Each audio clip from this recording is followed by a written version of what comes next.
Hai guys, kembali lagi dengan Ian di sini. Nah, kali ini aku akan berbagi cerita lagi tentang aku belajar mengembangkan produk digital. Nah, pada kali ini kita akan belajar tentang mengembangkan produk digital. Aku akan sharing tipis-tipis mengenai produk digital ini ya.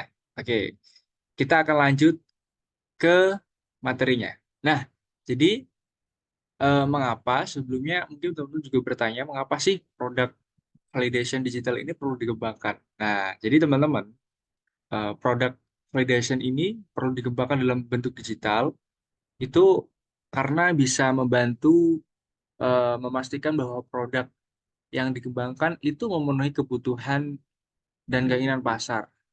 Nah, dan kemudian di sini ada beberapa alasannya mengapa produk validation itu sangat penting dikembangkan dalam bentuk digital. Nah, yang pertama itu teman-teman bisa kita lihat di video ini itu ada yang pertama memastikan kebutuhan pasar bisa terpenuhi. Dan yang kedua itu untuk mengurangi resiko kegagalan produk. Nah, yang ketiga itu untuk mengurangi resiko kegagalan produk. Yang keempat itu ada membangun kepuasan pelanggan. Oke, teman-teman, kita lanjut ke sebenarnya teman-teman eh, sebelum mengembangkan sebuah produk digital itu ada beberapa proses yang harus dilakukan dalam product validation. Nah, yang di sini bisa dilihat di video teman-teman bahwasanya apa namanya bisa kita lihat dengan secara bersama. Di sini ada gambar ya, ada video yang di video ini ada gambar yang bisa dilihat oleh teman-teman yang untuk menentukan prosesnya yaitu minggu pertama. Yang pertama yang pertama, 2 minggu pertama kita melakukan sebuah desain dan preparation, perancangan arsitektur MVP berupa VPC dan Lean Canvas. Kemudian cara yang kedua itu kita harus bikin prototyping. Nah, membuat prototyping ini atau klik label, mock up dengan Figma, Marvel dan lain-lain. Nah, pada kali ini aku kelompok kita karena di sini mengerjakannya tidak sendiri, aku mengerjakan dengan kelompok dan di sini kelompok kita itu menggunakan Figma teman-teman. Nah, kita lanjut ke proses 3 yaitu ada good for validation yang dimana validation prototype ini ke customer segmen yang dituju. Nah, yang minggu keempat kita membuat MVP development yang dimana membuat prototype melalui pengembangan MVP. Nah, yang kelima eh, yaitu dengan MVP fit as validation, memvalidasi MVP yang telah dibuat ke customer segmen yang dituju teman-teman.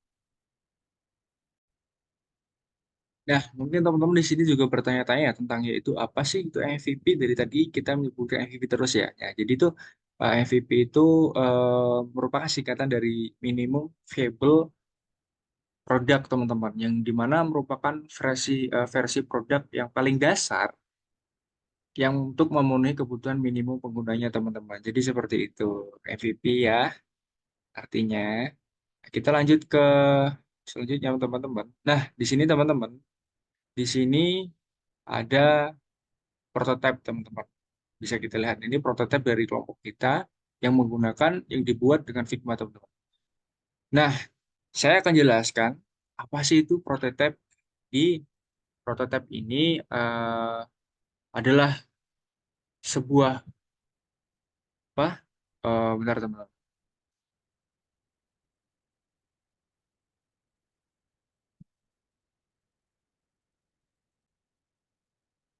Oke, kita lanjut teman-teman. Maaf ada miskomunikasi sedikit. Nah, jadi teman-teman, aku akan menjelaskan apa sih itu prototipe. Jadi, prototipe itu adalah sebuah model awal eh, atau versi percobaan dari produk atau sistem yang sedang dikembangkan, teman-teman. Nah, tujuan utama pembuatan prototipe itu adalah untuk menguji dan evaluasi konsep desain, fungsionalitas produk sebelum produksi massal atau pengembangan lebih lanjut. Nah, prototipe itu biasanya teman-teman dibuat dalam tahap awal pengembangan produk dan berupa model fisik, simulasi komputer atau mock-up visual. Prototipe juga membantu tim untuk melakukan pengembangan melakukan mengidentifikasi potensi masalah, kemudian memperbaiki masalah, memperbaiki desain, dan mengumpulkan umpan balik dari pengguna sebelum produk diluncurkan secara resmi, teman-teman. Nah, bisa kita lihat di video ini, teman-teman. Nah, ini adalah contoh prototipe kita yang didesain melalui Figma, dan ini bisa kita lihat, teman-teman. Dan kita di sini mengembangkan produk digitalnya itu kita mengambil jasa titip makanan ya, teman-teman. Di sini bisa kita lihat mulai dari customer-nya ini, yang hijau ini customer ya, teman-teman ya. Hijau ini customer, mereka ngechat kita dan kita langsung memberikan sebuah apa namanya ini list kepada customer apa yang mereka ingin pesan. Nah, di sini contohnya itu nama pesannya adalah Tadu, bisa kita lihat di sini. Nah, kita lanjut ke nah, setelah melakukan tadi setelah si customer mengisi pemesanan, teman-teman ya. Di sini akan kita lanjut memberikan sebuah eh, nomor rekening kita kepada si customer karena pembayaran kita itu melalui transfer ya, teman-teman. Jadi tidak melalui cash. Gitu. Bisa kita lihat di sini. Nah, sebenarnya dari tadi tuh kita membahas tentang prototype, jasa titip makanan. Nah, sebenarnya itu untuk siapa sih produk kita ini untuk ditujukan, teman-teman? Nah, kebetulan eh, apa namanya? Aku tuh lagi kuliah di sebuah kampus lah ya, gitu kan. Nah, di sini tuh kebetulan kampusku itu ada di sebuah gedung, teman-teman. Nah, di sini tuh kita menunjukkan produk ini untuk si karyawan, kemudian mahasiswa, kemudian tamu, penghuni Menara 165 dan lain-lainnya. Oh ya, teman-teman, jadi di kampusku itu namanya Menara 165. Nah, kebetulan apa namanya? Mengapa kita mengambil pengembangan produk digital jasa tim makanan?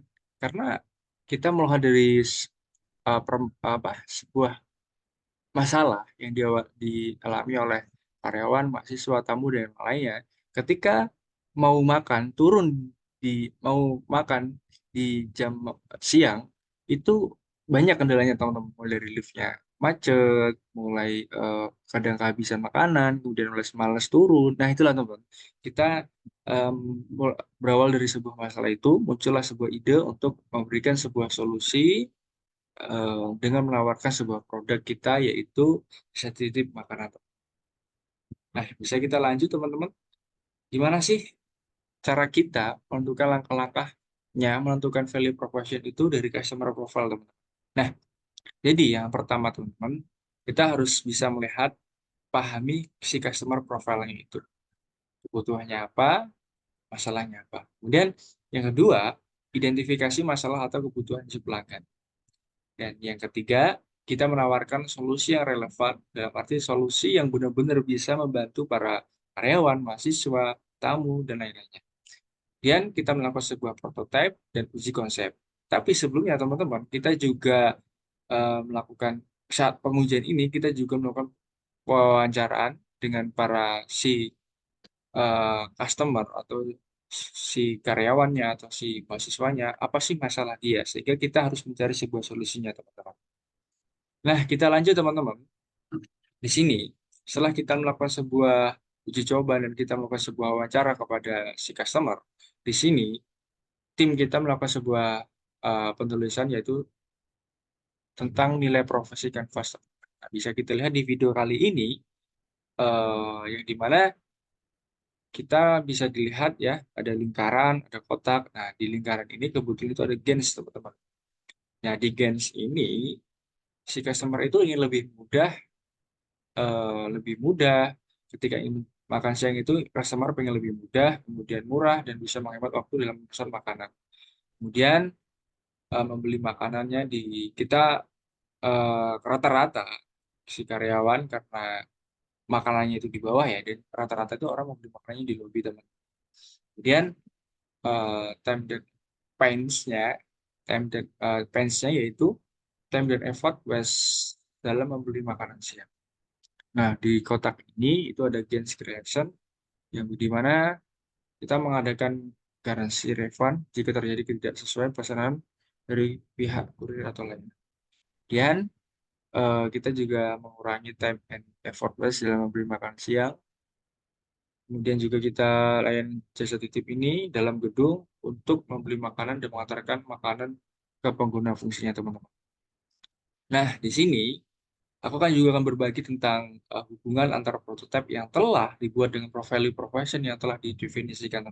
Nah, yang pertama itu ada menggambarkan nilai yang diajukan, kemudian ada validasi konsep, kemudian membantu interaksi, kemudian juga mengkomunikasikan konsepnya teman-teman. Nah, mungkin itu saja teman-teman yang bisa saya sharingkan kepada teman-teman. Semoga bisa bermanfaat dan bisa diterapkan dalam mungkin tugasnya atau apanya ya. Oke, terima kasih telah. Jangan lupa pantengin terus channel ini ya. Bye-bye. See you next time.